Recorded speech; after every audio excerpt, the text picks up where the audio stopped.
किराने की दुकान थी। उस दुकान का मालिक था मानिक चंद, उसका असिस्टेंट था लड्डू। मानिक चंद को खाने का बहुत शौक था। उसकी पत्नी का नाम था कमला। मानिक चंद कमला के बनाए खानों को बड़े चाव से खाता था। वो बाहर से भी बर्गर, केक जैसे अलग अलग पकवान मंगवा कर खाता था। एक दिन मानिक चंद लड्डू के साथ शहर गया। वहां होटल में खाना खाया। बाद में होटल के मालिक से, खाना बहुत बढ़िया था। वो कौन सी सब्जी थी पता नहीं, पर बहुत बढ़िया था। वो भिंडी की सब्जी थी। आप वो नहीं जान पाए? भिंडी की सब्जी इतनी स्वादिष्ट होती है।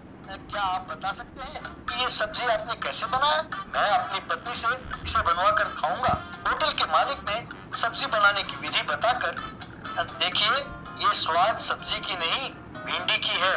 आपके गांव की मिट्टी में उगने वाली भिंडी की स्वाद अलग होती है। मैं आपको यहाँ की भिंडी के बीज देता हूँ, उन्हें वहाँ बो कर देखें, फसल उगे तो आपकी किस्मत है।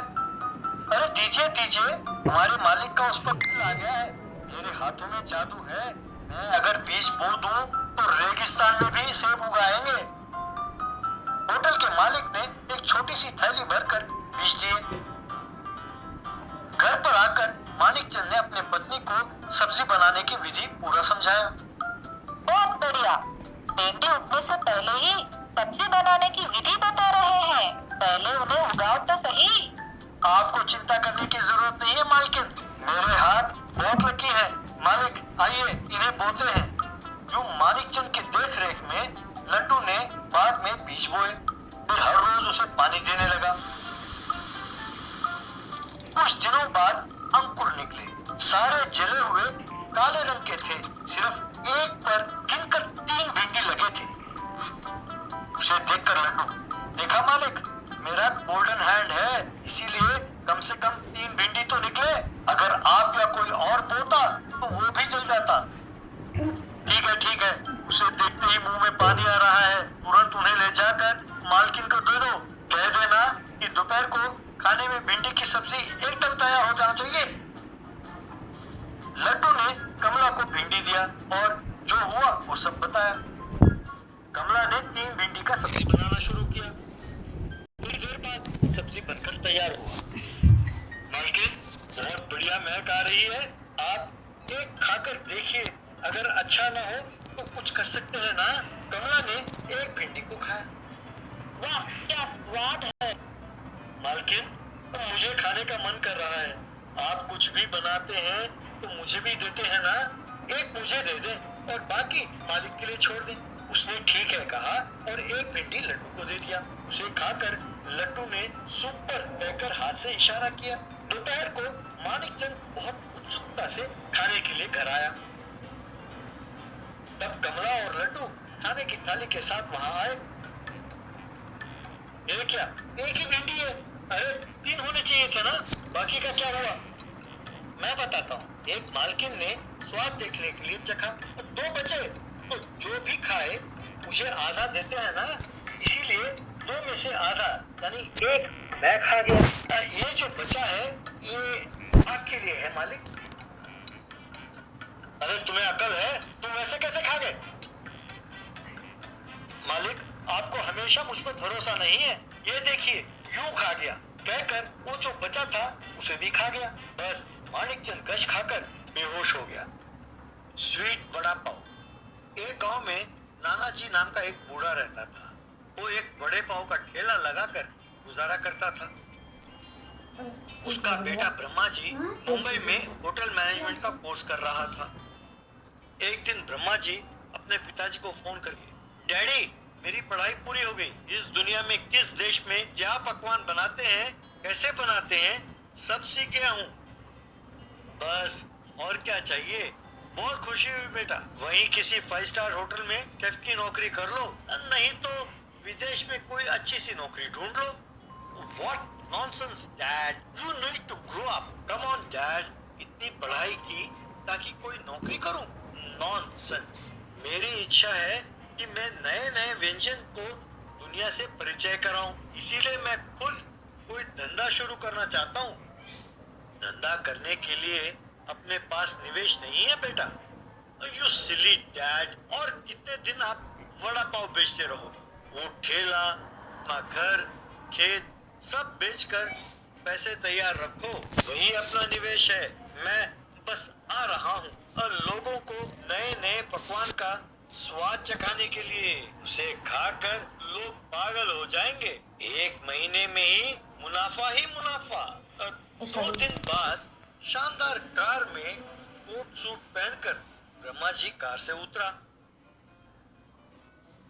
What is this, Dad? आप झोपड़ी में रह रहे हैं? अपना घर कहाँ है? अब घर कहाँ है बेटा?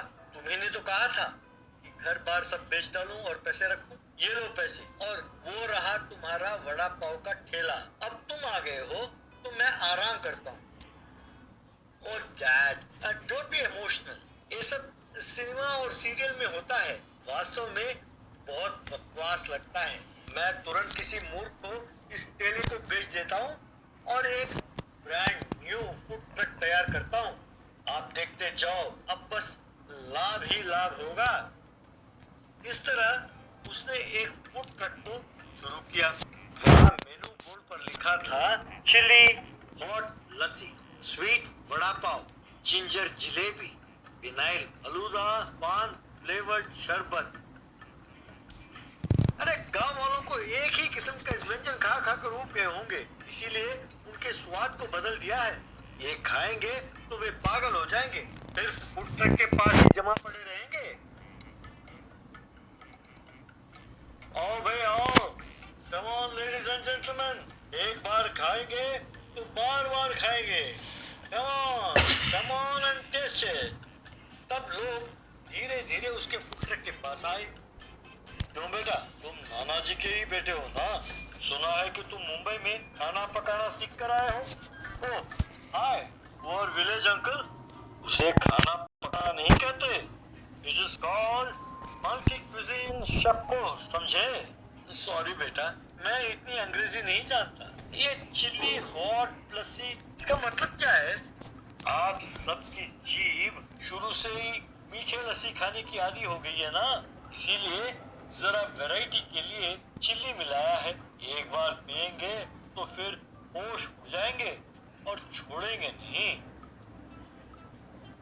और ये स्वीट वड़ा पाव क्या है बेटा? I like that question. कोई रूल है क्या कि वड़ा पाव के बीच में मसाला ही भरना चाहिए? इसीलिए मैं वड़ा पाव में आपके पसंद की कोई भी मिठाई, जैसे गुलाब जामुन, मैसूर पाक, लड्डू, जलेबी, उसमें रख दूंगा। हॉट के बीच में स्वीट डालकर खाने का जो अद्भुत आइडिया है वो मेरा ही है। वैसे ही फिनाइल फ्लेवर कहते ही सबको बाथरूम की याद आती है ना? क्यों ना उस फिनाइल के स्वाद को मुंह तक ले जाया जाए। यही सोच से ये पैदा हुई है फिनाइल फलूदा का आइडिया। अब आप जिंजर जलेबी के बारे में जब खाएंगे तब जानोगे। कहिए इसे क्या चाहिए? तब सबने अपना अपना ऑर्डर दिया। फिर उन्होंने जो मांगा वो उसने बना कर दिया। जिस व्यक्ति ने फिनाइल फलूदा खाया वो गश खाकर वहीं गिर गया। चिल्ली हॉट लस्सी पीने के बाद एक आदमी मुंह को पकड़कर पागलों की तरह नाचने लगा। जिंजर जलेबी खाने वाले ने तो योगासन करना शुरू किया। स्वीट वड़ा पाव खाकर एक आदमी उल्टी करने लगा। मैंने सोचा था कि मेरी प्रतिभा देखकर आप कोई प्रतिक्रिया जरूर करेंगे, पर आपके अंदर से प्रतिक्रिया यूं मरकर बाहर आएगा, ये मैंने बिल्कुल नहीं सोचा था। जाइए गांव में बात सबको कहिए और सबको प्रचार कीजिए। प्रचार नहीं, तुम्हें इस गांव से बर्खास्त कर देंगे। वैरायटी के नाम पर यूं अजीब चीजें खिलाते हो, कहकर सबने उसे मारा। फिर से नाना जी वड़ा पाव के दुकान चलाने लगा और ब्रह्मा जी सबको वड़ा पाव सप्लाई करने लगा।